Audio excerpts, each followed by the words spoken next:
Majority মানুষ আজকে পৃথিবীতে যাই কিছু করে সেটা হলো তার নিজেকে ফেমাস করার জন্য, নিজেকে প্রসিদ্ধ করার জন্য, নিজের মধ্যে ওয়ান কাইন্ড অফ এটা কি লোভ। এটা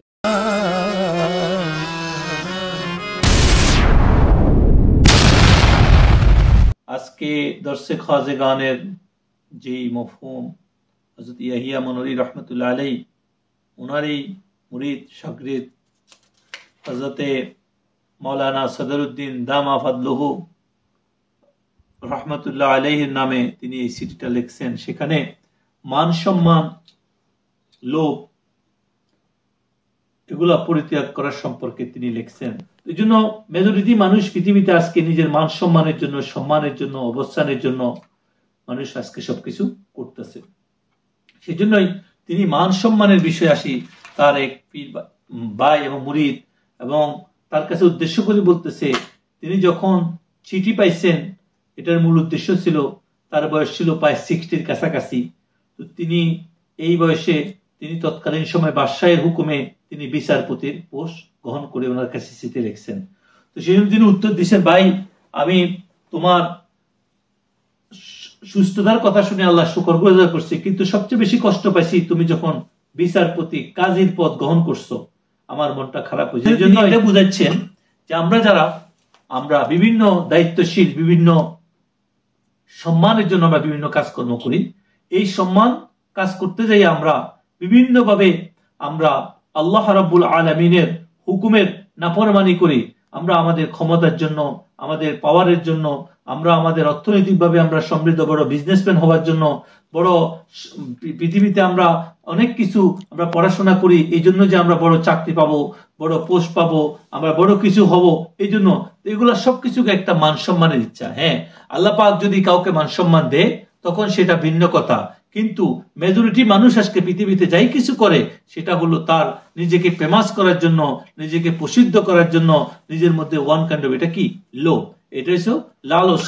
এই জন্য তিনি বলতেছেন যে তোমার এই মুহূর্তে যদি আল্লাহ তোমাকে সম্মান দেয় সেটা আলাদা কথা, কিন্তু তোমার দুনিয়ায় যত শিক্ষা দীক্ষা হাদিস কোরআন পড়া সেগুলোর মূল উদ্দেশ্য ছিল তোমার ভিতরকে পরিশুদ্ধ করা, আল্লাহ পাকের প্রিয় হওয়া। তোমার মতো বহু লোক পৃথিবীতে আসছে গেছে, অনেক জ্ঞানী ছিল, অনেক সার্টিফিকেটদারি ছিল, অনেক সম্পদশালী ছিল, অনেক বড় জমিদার ছিল, অনেক বড় বাদশা ছিল, অনেক বড় ক্ষমতাশালী ছিল, অনেক বড় বিচারক ছিল, অনেক বড় দায়িত্বশীল ব্যক্তি ছিল, কিন্তু তার একটা পর্যায়ে সেটা কোনো কাজে আসে নাই। তার কাজে আসবে সেটাই যেটা সময় মতো তার রবের সাথে সম্পর্ক গড়ে তুলতে পারছে। এই পৃথিবীতে আমরা যখন আসছি তিনি বলতেছেন লা ইলাহা ইল্লাল্লাহ, এই কলমার দ্বারা আমরা প্রথমে লা ইলাহা ইল্লাল্লাহ দ্বারা আমরা দুনিয়াকে নফি করতে হবে। দুনিয়ার লালসা, দুনিয়ার সম্মান, দুনিয়ার ইজ্জত, দুনিয়ার চাওয়া, দুনিয়ার পাওয়া, দুনিয়ার ক্ষমতা, দুনিয়ার যা কিছু আছে এগুলাকে নফি করতে হবে। আর ইল্লাল্লাহ দ্বারা আল্লাহ রাব্বুল আলামিনের মারিফত অর্জন করতে হবে। আল্লাহ রাব্বুল আলামিনের কি চায়, আল্লাহর হুকুমকে আমার জন্য শিরোধার্য করতে হবে। এই জন্য এই বুজুর্গ, আরেক বুজুর্গের একটা কবিতা এখানে লিখছেন যে তোমরা যদি লা ইলাহা ইল্লাল্লাহর অর্থ খোঁজো, লা ইলাহা ইল্লাল্লাহ শব্দের অর্থ হলো যে তোমরা মূল বিষয় হলো দুনিয়া ত্যাগ করা। উদ্দেশ্য কি? দুনিয়া ত্যাগ করা। এখানে প্রশ্ন আসতে পারে আমরা কি তাহলে সৃষ্টির সেবা করব না? আমরা কি তাহলে আমাদের ক্ষমতা নিয়ে আমরা বাদশা হইয়া আমরা কি মানুষের আল্লাহ সৃষ্টির সেবা করব না? আমরা বিভিন্ন বিচারক হইয়া? তিনি বলতেছেন যে এগুলা সব তুমি যখন তোমার থেকে চাইবা, তোমার মতো করে চাইবা, প্রত্যেকটা কিছু তোমার জন্য কি এক একটা তোমার ধ্বংসের কারণ। আর যদি আল্লাহর পক্ষ থেকে হয় তাহলে তুমি যখন আল্লাহর হুকুম মতে সবকিছু করবা তখন সেটা দুনিয়া হবে না। এই জন্য তিনি বলতেছেন এখানে যে আমরা যারা এই দুনিয়াতে আমরা ব্যস্ত আছি নামের জন্য, কামের জন্য, ক্ষমতার জন্য, পাওয়ারের জন্য, এখন অনেক মানুষ তার নিজের ইচ্ছাকে, নিজের চিন্তাকে, নিজের চাওয়াকে, নিজের লালসকে যখন বাদ দিয়ে দিবে, আল্লাহর ইচ্ছা সে সবকিছু করবে, রাসূলুল্লাহ সাল্লাল্লাহু আলাইহি ওয়াসাল্লামের দেখানো পথে করবে, তখন সেটা যে দুনিয়া বলা হয় সেটা নাই, সেটা আল্লাহর গোলামে পরিণত হয়েছে।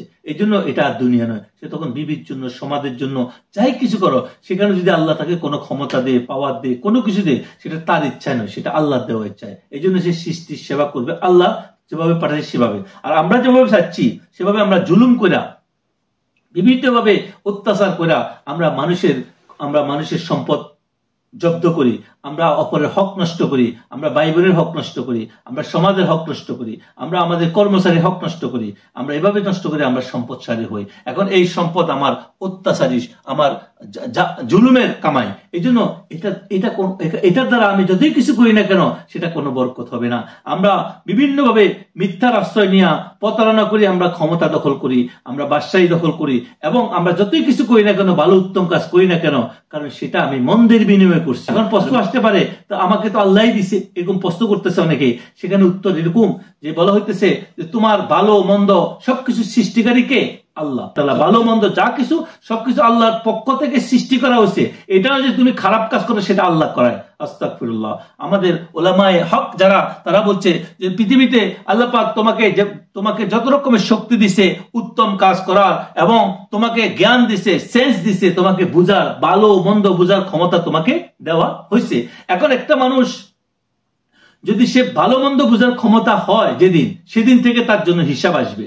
এখন আল্লাহ রাব্বুল আলামিন যেগুলা পৃথিবীতে মন্দ সেগুলার মালিক সৃষ্টিকর্তা তিনি, কিন্তু তিনি চান না যে তুমি সেগুলা করো। তিনি তোমাকে হুঁশিয়ার করে দিচ্ছেন, যেরকম তোমার সামনে দুইটা খাবার রাখলে বা কোনো কিছু রাখলে বলা হয়েছে এটা তোমার জন্য মন্দ, এটা তুমি খাইও না, কারণ তোমার নাকের মধ্যে আল্লাহ শোধবোধ দিয়ে দিচ্ছে, এটা গন্ধ, বাজে গন্ধ আসে, এই জন্য মানুষ এটাকে খায় না। আর একটা জিনিস আল্লাহ উত্তম গ্রাম রাখছে আর বলা হয়েছে এটা খেলে তোমার জন্য ভালো।